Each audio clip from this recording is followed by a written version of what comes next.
están, queridos amigos del Mundo en Fácil? Hoy día estamos en una etapa más del deterioro del multilateralismo, de ese mundo que estaba basado en reglas, que controlaba y cumplía solo Occidente, de ese mundo que, de acuerdo al mensaje del primer ministro canadiense en Davos, era administrado por Estados Unidos, dado que Estados Unidos era el que pagaba las cuentas. Y llegó el momento en que ese deterioro de ese mundo está poniendo en peligro la seguridad mundial. Desde hace mucho tiempo que yo vengo planteando que el escenario dominante es el diseño, paso a paso, de un nuevo escenario estratégico en el Indo-Pacífico. Y que, de acuerdo a las acciones y a los discursos de Estados Unidos en esa área y de Xi Jinping con las contramedidas globales, el escenario mundial está entrando en un área tremendamente peligrosa. Y las organizaciones encargadas de controlar y de mantener la paz estaban desviando sus obligaciones hacia tareas que no contribuían necesariamente a esa paz. Hoy día llegamos a un punto tremendamente riesgoso. Jueves 5 de febrero se convierte en un hito para la seguridad internacional. A las 00 GMT expira oficialmente el Tratado Nuevo START, el último esfuerzo mundial y de sentido común para el control y la no proliferación nuclear que estaba vigente entre Estados Unidos y Rusia. Su efecto inmediato es que las dos mayores potencias atómicas del mundo quedan sin límites jurídicamente vinculantes sobre sus arsenales nucleares. Quiero señalar que, para mí, los números dan lo mismo respecto a cuántas bombas y a cuántos misiles tiene cada uno. Lo que estamos viendo es la entrada a un nuevo espacio político, a un nuevo espacio estratégico, a un nuevo espacio de seguridad. Estamos entrando a una multipolaridad nuclear, a un debilitamiento de esa arquitectura de seguridad que se había dado en este mundo basado en reglas y a la liberación para que potencias emergentes puedan empezar a o pensar en reforzar sus capacidades en una aventura nuclear. ¿Qué es lo que sucedió hoy que no se renovó el pacto? Volvemos al diseño del escenario estratégico del Indo-Pacífico.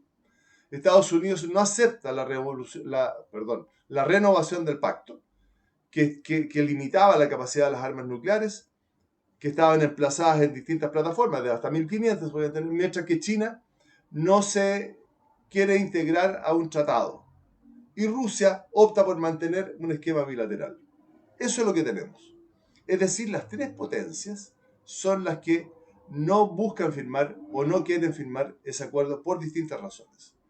El fundamento chino, dado a conocer por el portavoz del Ministerio Chino de Relaciones Exteriores, Lin Yan, en una rueda de prensa, dice: en esta etapa no se va a sumar a una eventual conversación nuclear, dado que las capacidades nucleares de China están en una escala totalmente distinta a las de Estados Unidos y de Rusia. Solo tiene 400 bombas nucleares. Estados Unidos tiene más de 1500. Entonces, ¿valdrá la pena empezar a pensar en el número o valdrá la pena empezar a pensar en la seguridad del mundo? Eso es lo que está existiendo hoy día. ¿Cómo llegamos ahí? Hay muchos momentos relevantes, pero vamos a ver solamente algunos. En 1968, ya desde la bomba de Nagasaki y de Hiroshima, se empezó a tratar el tema nuclear. Pero en 1968 se firma el Tratado de No Proliferación Nuclear, que es la piedra angular del régimen de no proliferación. En 1972 se firma el Tratado SALT, Estados Unidos-Rusia, respecto de los arsenales nucleares y los misiles estratégicos. Entonces, este Tratado SALT-1 es este primer acuerdo para limitar los sistemas defensivos antimisiles estratégicos. En ese minuto eran los misiles estratégicos. Entonces, este Tratado SALT es contra o antimisiles estratégicos. Uno de los pilares históricos del control de armas durante la Guerra Fría, el SALT. Pero la estructura de los acuerdos atómicos empieza a fallar. La estructura que estaba a cargo de controlar los acuerdos atómicos también empieza a fallar en 1974, cuando India realiza un primer ensayo nuclear. Ese primer ensayo nuclear generó 4 años después, en 1978, la primera sesión especial sobre desarme de la ONU, donde se adquiere un consenso sobre los controles a la proliferación nuclear, que no podía ser la proliferación nuclear. Pero se tomaron 4 años para tomar esa resolución.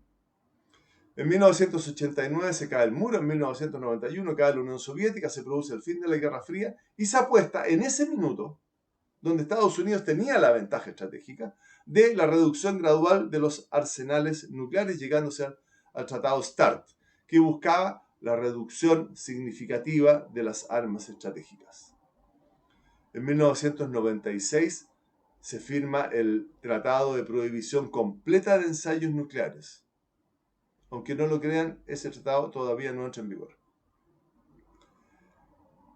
Si India ya tuvo su primera apuesta nuclear, en 1998 Pakistán, para equilibrarse con India, se transforma también en una potencia nuclear cuando realiza sus primeros ensayos nucleares exitosos. Es decir, en esa área del mundo teníamos a India como potencia nuclear, tenemos a Pakistán como potencia nuclear y tenemos a China como potencia nuclear. Ya vamos a ver más. El régimen de la no proliferación pierde autoridad frente a los estados que no están adscritos al Tratado de No Proliferación. Entonces convengamos que ese tratado nuclear estaba bajo la supervisión de la ONU, específicamente del Organismo Internacional de Energía Atómica creado para controlar este desarrollo nuclear. Entonces, se salió India del sistema, se salió Pakistán del sistema y en 2003 se retira Corea del Norte. Por lo tanto, ya no es solo India, Pakistán, China, también es Corea del Norte. En 2010, Rusia y Estados Unidos, a través de conversaciones bilaterales, reducen los vectores, se ponen de acuerdo ellos, lo reducen los vectores y las ojivas nucleares. Es lo que se trató del tratado New START.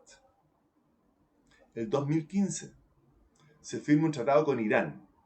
Y ahí recién el Organismo Internacional de Energía Atómica empieza a tener un rol técnico, pero no necesariamente político. Y se permitió, a partir de ese rol técnico de la Organización Internacional de Energía Atómica, el desarrollo de la energía nuclear en Irán con fines pacíficos. Y que a la larga hemos visto que aparentemente no era tan pacífico. Para no aburrirlos con más detalles, solo 3 detalles más. 2018, Estados Unidos se retira del acuerdo de este acuerdo nuclear con Irán. E Irán revierte las restricciones. Es decir, si se sale uno, yo ya no tengo más restricciones, por lo tanto voy a seguir avanzando en mi desarrollo.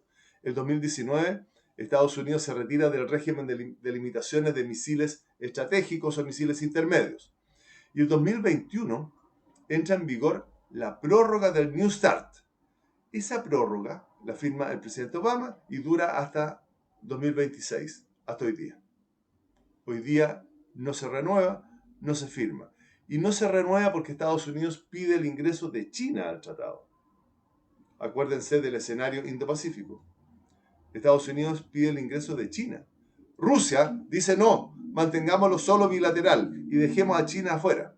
Y China dice que no se va a integrar en ningún tipo de acuerdo. Por lo tanto, el mundo empieza a vivir una realidad distinta. ¿Quién va a certificar o va a limitar, por ejemplo, el desarrollo nuclear de Irán? ¿Va a seguir siendo la Organización de Energía Atómica de la ONU? ¿Basado en qué? Si el tratado que limitaba el desarrollo y la no proliferación se terminó.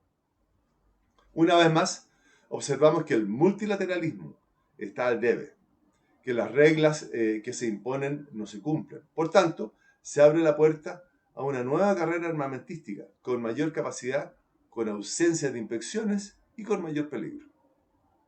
El equilibrio nuclear pasa de estar regulado por acuerdos a depender solo de la disuasión, lo que aumenta el riesgo de errores de cálculo y aumenta las tensiones regionales. El equilibrio de poder, que se empieza a manejar por allá desde el año 2000, de 1815 para adelante, el equilibrio de poder va a subir varios peldaños, particularmente las potencias medianas que podrían buscar un desarrollo en esta área nuclear para su propia defensa. Existe la confirmación con esto que el multilateralismo no está de acuerdo a los tiempos y que entramos en un mundo de poder ejercido de acuerdo a los intereses de cada uno. El Estado existe para materializar sus intereses, vive por los intereses. Las justificaciones de las potencias para no firmar el acuerdo nuclear así lo indican. nuestros intereses no nos permiten firmarlo, por lo tanto no lo vamos a firmar. Y no hay nada, ONU ni nadie, que los obligue a firmarlos. Porque además los tres son miembros del Consejo de Seguridad, que es el que regula la paz en el mundo.